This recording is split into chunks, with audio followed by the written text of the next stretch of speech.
All right, welcome back. We continue to talk about Adult Day in Culpeper and how we're going to be involved. This is session 2.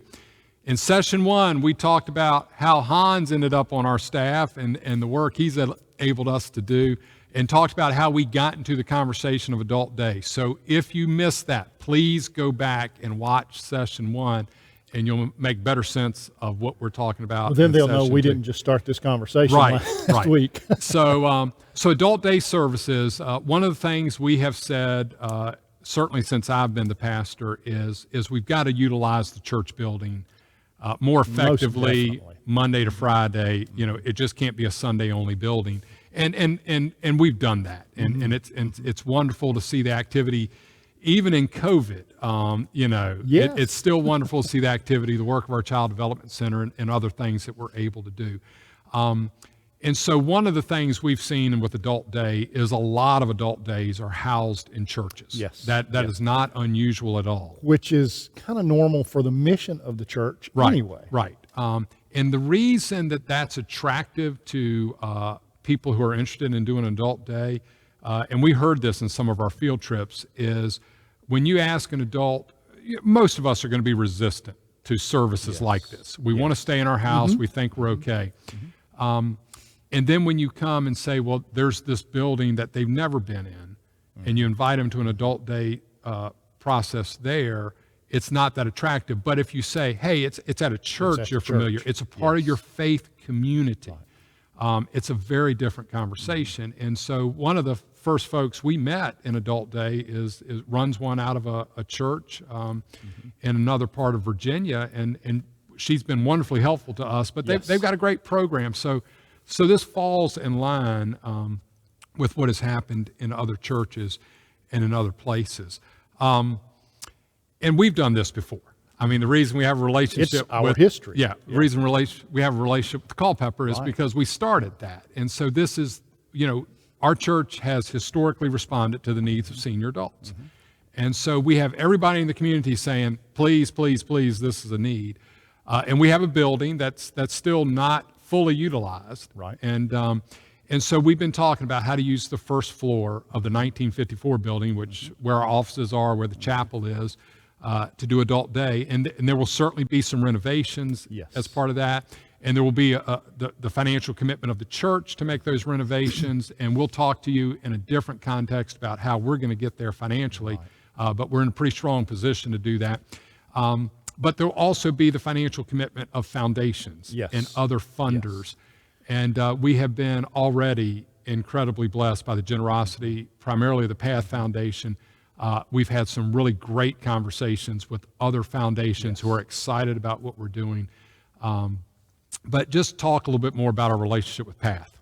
Well, and Path, for those that don't know Path, it's in Warrington, and really and truly, they're there to serve the Warrington area, but they have seen the value of what's taking place here, and they have seen they need that in Warrington as well, and they'd like to see it take place here to be able to service and help Warrington as well. Right. And so they have been willing to pay for a number of parts and pieces just to help us look into the possibility of it and what it could look like and how we could actually get there. And not only that, they've made other connections for us along the way that have been very helpful in getting us to where we are at this point. Right. And I would say to folks, when we say we're starting Adult Day and we're good with saying the Path Foundation is part of that. Yes. That gives us credibility in the marketplace. Right, absolutely. And so how we will start this is it'll be similar to the relationship we have with the Child Development Center. We are a benevolent landlord is what I say. The Child Development Center reimburses us for expenses related to use of building. Adult Day will reimburse us for expenses related to the use of the building. But Adult Day will be managed by somebody else. That's not going to be what you and I are doing. No. That'll be a separate entity, separate from Culpeper Baptist Church, running the Adult Day. We will be the happy landlord that comes in, and we smile at children now. We work with our Child Development Center to provide ministry and mission. We'll do the same thing with Adult Day if the opportunity presents itself. So let's talk about what a normal day looks like at Adult Day and who would be here. So let's kind of cross that bridge, because I think some people think, okay, Adult Day will be for folks who are just not doing really well, right? They're dealing with some kind of cognitive decline. And certainly there will be aspects of that. That's Yes. some of the folks who need Yes. care. But we don't want to lose sight of the isolation factor. Right. There are folks in our community that just need to be somewhere that there's some programming to help them along and be able to socialize with other folks. And their family would like to make sure that they're in a place that's safe. And that they maybe had lunch. Yes, and didn't burn anything. Right. Or didn't burn themselves. And, they would like to make sure that if they came up in the middle of the day and had a need, that it was taken care of. Right. Without them having to figure out, how do I make that happen? And you and I both know from working with senior adults, a lot of the health crisis of senior adults happen because we're not eating properly, we're not drinking properly, or we're not taking the medicine properly. And so just a check-in. So I could, some people will be here probably the whole day. Some people will be here parts of the day. And that'll be fine. And not every day of the week. Not every day. Yeah.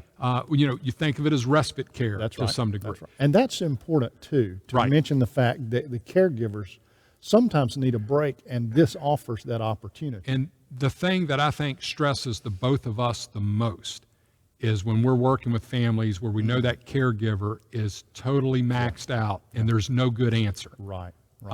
And we don't have anybody here in Culpeper we can call and say, hey. And so that's what we really get excited about. So what does the building look like? So the area where our offices are will become primarily the specific place that Adult Day will happen. That'll be kind of their space.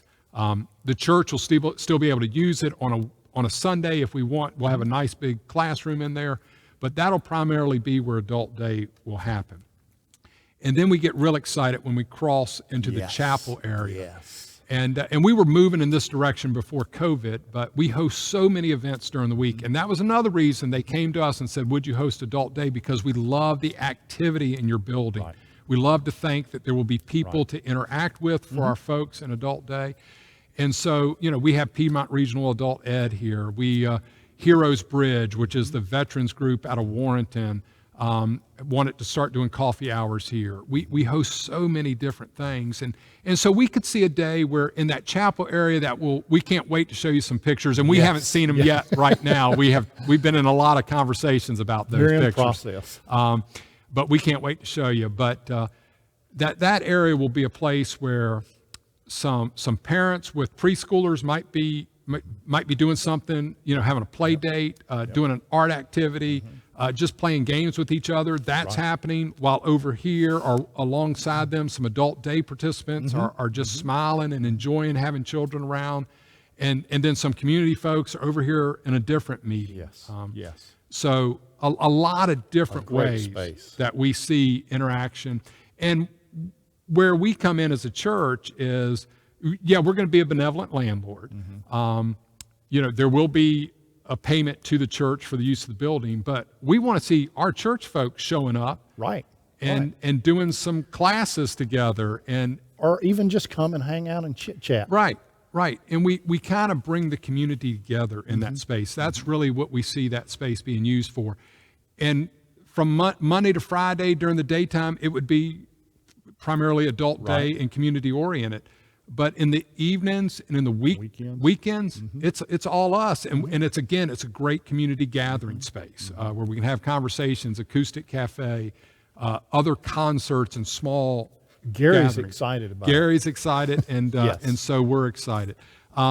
So we wanted to give you a frame of what we've been talking about with Adult Day. Obviously, 2 years worth of work is not going to be caught in some videos, but here's what we have on video, just to make sure you watch them all. Hans and I have done 2 videos about Adult Day. Sarah Amos, who's on our planning team and really has the most experience around intergenerational care, we've done 3 videos with her. We'll do some other videos, but here's what we want you to do. Hey, if you've got a question, if you want to know more about what does Adult Day look like at Culpeper Baptist Church, call us, email us, Yes. talk to us. We'd Absolutely. love to Please talk do. to you some more. Yeah. And just real quickly, we don't know the ultimate timeline. If the church approves this concept in February, then we hope that some renovations could start by the summer, and that by the fall, the space would be available to us. We probably wouldn't start a 5-day-a-week adult day program till probably the winter of 2022. One more fun story, and the state licensing director that licensed adult yes. day. And Amy can tell her own fun stories about working with licensing directors, but you're always nervous about them, and they have a Right. lot of authority. And we brought her over early because we didn't want to get much further down this road without knowing, is there something prohibitive Yes. about our building that we need to know early? And she was a longtime neighbor of Curtis and Dee Brooking. And so we spent the first 10 minutes talking about how great Curtis and Dee were.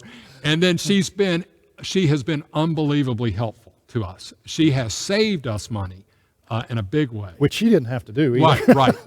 So that's been just another one of these kind of God-oriented, directed ways that we've done this. And so we'll have some more good news to share with you. Some of it we don't share publicly, but we will share with the church in the business meeting when we have it. And so we're excited about Adult Day, but please start asking us questions now so we can answer them. But thanks for taking the time to watch this and let us know what you're thinking about Adult Day.